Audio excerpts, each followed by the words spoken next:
So anyways, these guys are fucking jabbing this dude in the ribcage harder and harder. And then all of a sudden, 3-4 fans jump out of the stands and they start running at the cops. And then the cops literally look up. They look like, you ever see like those when the fucking couple of lions take down a zebra or some shit and they begin to feed, and then all of a sudden 40 hyenas show up and then they got to give up the kill? That's basically what happened. They looked up and they're like, oh shit, 4-on-4. So they stood up and they try to have a "we're cops, are you out of your mind? I made you" kind of vibe. And then all of a sudden, those 4 showing up made another 20 people come out of the stands. And next thing you know, the cops are on the run. And then they get fucking beaten down. One guy in particular gets stomped even worse, way worse, actually, than the other fucking guy. It actually goes from shocking to amazing to hilarious to fucking disgusting very quickly. You know, because, you know, you're always watching these guys getting beaten. This is a fellow sports fan. I don't know. It's one of those things that I always wanted to ask a cop, like, why do you guys, you got a guy down, he's face fucking down. I'm not being a dick. I'm not judging what you do. I don't have your job. I'm just asking. You got a guy face down. Somebody's got their knee on the back of the guy's neck. Somebody else is sitting on his fucking legs. The most he can do is squirm like half an inch. All right? And the guy won't let you cuff him.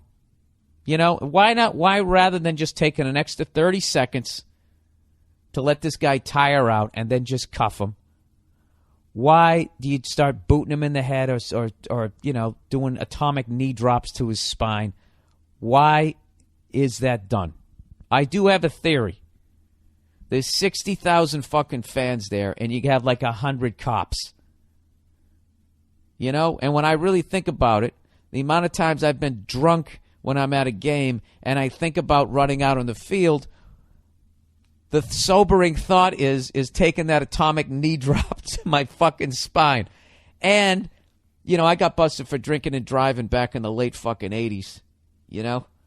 Back when they were actually considering making it possibly an Olympic sport, you know? It was right on that you know, but then the mad Mothers Against Drinking and Driving, they won. It's very close. It's like when Quebec wanted to secede from Canada. Like, it almost fucking happened. Summer Olympics, by the way. Let's not get crazy. It wasn't going to be in the winter. Too much degree of difficulty.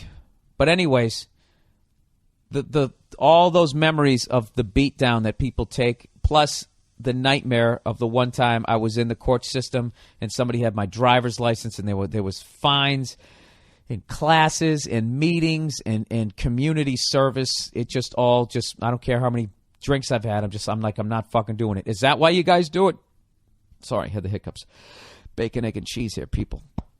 I'm off my oatmeal diet on the road here. Is that why it happens? I've always wondered that shit. I understand why you come up to the window of a car and because at any point, if any point I could get shot in the head and die on my job, I guess I would be on edge too. But I would just love to hear it from a cop because all I'm doing is speculating. So we have a video like that this week. We have another hilarious video of a cop pulls over this minivan, and I swear to God, the amount of immigrants that run out of this fucking van, it is unbelievable. Every time you think the last wave of 8 people runs out of this fucking van, another door opens and another 7 people come flying out. And they got Benny Hill music playing, and it's the funniest thing ever. This cop gets so overwhelmed, he doesn't catch anybody. It's like a fat kid if it was raining candy. Every time he gets some in his hand, he'd want to go catch some more, and he'd drop whatever's in his fucking hand. That's basically what happened. Fucking hilarious video. I want to thank people who sent both of those videos in. We kind of have all cop videos this week because I'm trying to draw them out of the weeds here. Because I want to do a Monday morning podcast select with a retired police officer, and I want to hear all these stories. We did interview a cop on Uninformed, but I want to do it again because I have even more questions now. There's another one where a guy he's getting arrested. I don't know what for. It's one of those videos that starts after the altercation starts. As far as I can tell, he changed his name and didn't do it in a legal way. But he's being like a rebel. I'm not your property. But the funny thing is this guy knows his rights. And one of the funniest things, one of my favorite police videos to watch is when the person getting arrested, like, knows their rights. You know? Like this cop one time said to this little skater going, "Give me that skateboard." And he goes, "No." And it's just one of those things as a citizen, you don't realize, yeah, like, wait a minute. No, you don't have the right to just take my... You so, like, do everything the cop says so he doesn't arrest you or beat the shit out of you. You know, you just feel like if you just say no to a cop, you're automatically going to get arrested. Well, this guy is fucking hilarious. They're going, "You're under arrest." And he goes, "What's the charge? What is the charge?" And the guy goes, "It doesn't matter." And he's like, "Yes, it does. I have a right to know as a citizen. I am not your property. I am the property of Yahweh."